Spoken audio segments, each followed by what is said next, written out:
Hello friends, வணக்கங்க. நான் ரதியா சமையலேருந்து சாந்தி பேசுகிறேன். எப்படி இருக்கீங்க? நல்லா இருக்கீங்களா? இன்றைக்கி நான் அவல் வச்சு ஒரு ஈவினிங் ஸ்நாக்ஸ் செய்ய போகிறேன். நான் எப்படி செய்கிறேன்னு உங்களுக்கு செஞ்சு காமிக்கிறேன். ஃபஸ்ட் டைம் வீடியோ பார்க்குறவங்க தான் சப்ஸ்கிரைப் பண்ணிங்க.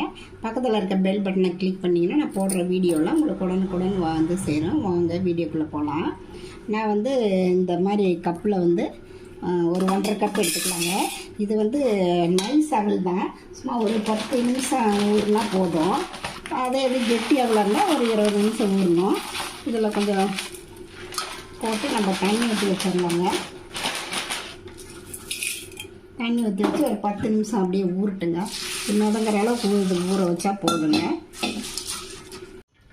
பாருங்கள், 10 நிமிஷம் ஆயிடுச்சு. நல்லா பாருங்கள், அந்த மாதிரி மசிகிற மாதிரி இருக்குது பாருங்கள். நசுக்குன்னு அந்த மாதிரி மாவாட்ட போகுது. இதை நம்ம ஒரு மிக்ஸி ஜாரில் போட்டு தண்ணி இல்லாமல் அப்படியே பல்ஸில் ஒரு ஓட்டிட்டு வந்துடலாங்க. இந்த மாதிரி அள்ளி போட்டு இதில் தண்ணி இல்லை, அப்படியே இதாகிடுச்சு பாருங்கள், பொலப்பலான்ட்டு வருது. மிக்ஸி ஜாரில் போட்டு ஒரு ஓட்டிட்டு வந்துடலாங்க. பாருங்கள், இந்த மாதிரி நல்ல கெட்டியாக உருண்டை பிடிக்கிற அளவுக்கு நம்ம அரைச்சிக்கணும். இதை ஒரு தாளிதம் கொடுத்துடலாம். ஒரு பேனில் கொஞ்சம் எண்ணெய் ஊற்றிருக்கேங்க. கொஞ்சம் கடுகு, உளுத்தம்பருப்பு 1 ஸ்பூனு, கடலைப்பருப்பு 1 ஸ்பூன் போட்டுக்கலாங்க. கடுகு நல்லா பொரிஞ்சிருச்சு. பெரிய வெங்காயம் பொடிசை நறுக்கியிருக்கிறேன். வரமிளகா கொஞ்சம் போட்டிருக்கேன், கட் பண்ணி வச்சுருக்கேன். அப்புறம் கொஞ்சம் ஒரே ஒரு பச்சை மிளகாய், கொஞ்சம் இஞ்சி திருகி வச்சுருக்கேன். இதில் சேர்த்துக்கலாங்க. நல்லா கொஞ்சம் வதக்கிட்டுங்க. கொஞ்சம் கருவேப்பிலை போட்டிருக்கேங்க. இது கூட நம்ம பெருங்காயத்தூள் கொஞ்சம் போட்டுக்கலாம். அவ்வளோதாங்க, நல்லா வதங்கிடுச்சு. இதை நம்ம அந்த அரைச்சிட்டு வந்ததோடு சேர்த்து பிசைஞ்சுக்கலாம். பாருங்கள், இதோடு சேர்த்திக்கலாம். சுடும் 1 ஸ்பூன் விட்டு நல்லா கலரிக்கலாம். இதுக்கு நம்ம அளவாக உப்பு போட்டுக்கலாங்க.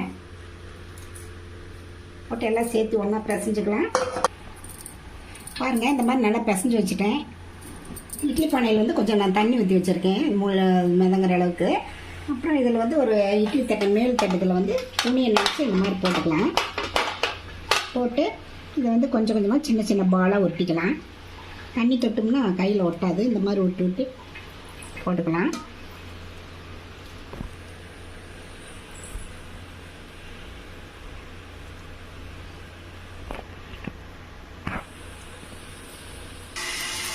பாருங்கள், இந்த மாதிரி உருட்டியாச்சுங்க.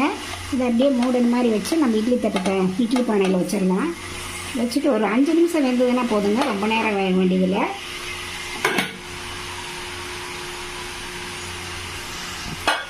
ஒரு 5 நிமிஷம் இருந்தால் போதும். பாருங்கள், ஒரு 5 நிமிஷம் ஆயிடுச்சு. ரொம்ப நேரம் வேக வேண்டியதில்லை. அவ்வளோ பாருங்கள், நல்லா வெந்துருச்சு.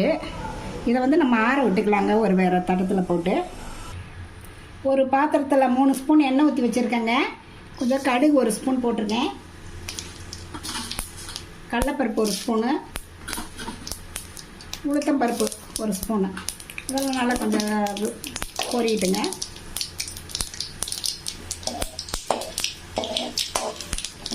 அப்புறம் பெரிய வெங்காயம் நல்லா பொடிசை நறுக்கியிருக்கிறேன். கொஞ்சம் கருவேப்பிலை இதை போட்டு கூட ஆட் பண்ணிக்கலாம். நல்லா வதங்கணுங்க. ஒரு 1/4 டீஸ்பூன் மஞ்சள்தூள், மிளகாத்தூள் 1 டீஸ்பூனு, தக்காளி ஒரு 2 அரைச்சி வச்சுருக்கேன். அதை இதில் ஆட் பண்ணிக்கலாம். இந்த உருண்டையில் மாவு போட்டிருக்கேன், உப்பு போட்டிருக்கேன். இதுக்கு மட்டும் அளவாக, இந்த வெங்காய தக்காளிக்கு மட்டும் அளவாக உப்பு போட்டுக்கலாங்க. நல்லா கொஞ்சம் எண்ணெய் பச்சை வாசனை போகிற வரைக்கும் வதக்கிக்கலாம். பாருங்கள், இது நல்லா ஆறிடுச்சு. இது இதுலேயும் தக்காளி நல்லா வதங்கி எண்ணெய் நம்ம பிரிஞ்சிருச்சு.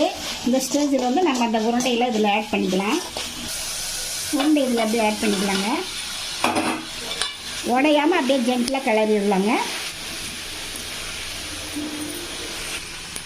பாருங்கள், அவ்வளோதாங்க, ரெடி ஆயிடுச்சு. நம்ம மல்லித்தலை தூவி இறக்கிடலாங்க.